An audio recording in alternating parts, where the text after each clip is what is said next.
বাংলাদেশ অভ্যন্তরীণ কর্তৃপক্ষ বন্দর পরিবহন বিভাগ চিলমারি বন্দর এলাকার নথঘাটের আদেশ শুল্ক হার। চিলমারি এলাকা রমনা রাজীবপুর নদী বন্দর নির্মাণ বাংলাদেশ পানি উন্নয়ন। Wow nice.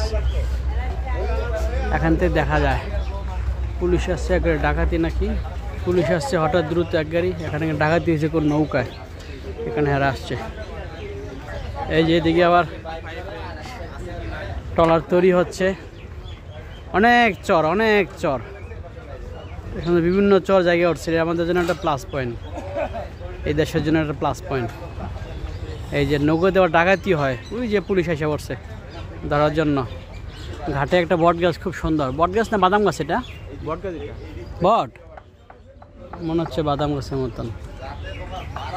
এটা ব্রহ্মপুত্রের সাথে গিয়ে অ্যাড হয়েছে, পানি অনেকটা স্বচ্ছ। এই পারতে ওই পার যাব জামালপুর, ওই পারে আমরা যাব কি আরেকটা মানে ইয়ার এই অংশ না কয় এটাকে, আমরা কোন জায়গায় আছি? কুড়িগ্রামের আরেকটা অংশ ওই পাশে চিলমারি। এখন আসি চিলমারি বন্দরে। I like this. মাছ আছে, একটু পরে মাছ দিয়ে ভাত খাবো, নদীর সাগরের মাছ। হা হা হা, মজ্জায় মজ্জা হবে।